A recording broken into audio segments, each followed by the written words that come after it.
Right, I'm here at a rather noisy launch of CDI's UK programme, and I've spoken to RS Lapidity in the past about this, but fantastic to have Rodrigo Garcio, who's the founder of CDI, come across from South America to see us today.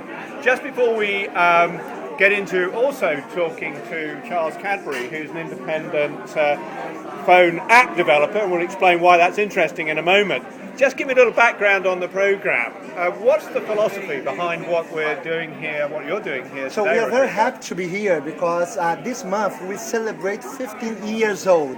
15 years ago we started the first NGO in the field of digital inclusion in Latin America. We start that field in Latin America.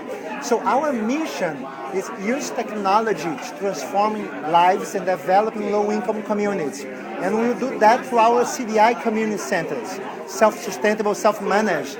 Always we work in partnership with community-based organization, like this one in Lambert, High Trees.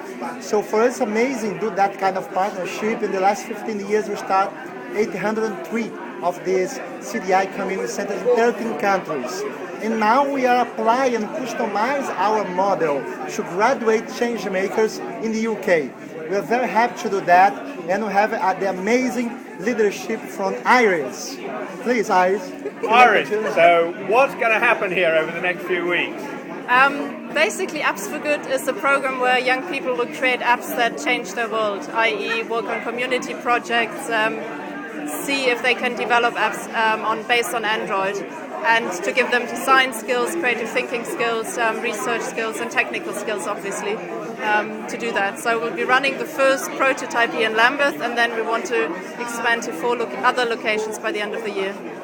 And what I was hearing from the very excellent presentations was this there may be some programming language in it, but it was about helping people learn about problem solving, how they can use their own knowledge of issues in their community to challenge, they want to do something about, and the technology is a way of bringing all those things together. But Charles, you're here as an independent commercial apps developer with an interest in this. Is this crazy? Can people in a community begin to learn about app development and create something exciting? Yeah, no, the beautiful thing about apps is that they're very accessible. You're really confined by the scope of the imagination. If you've got pressing issues that you really want to get out into the wider community, it's not too difficult to jump on board. There's been more than 100,000 applications created on the iPhone platform alone over the last 2 years, which doesn't necessarily show the power of the platform, it shows the ease of creation of applications, and the only limiting factor is human imagination and the application of what people actually want to produce. So it's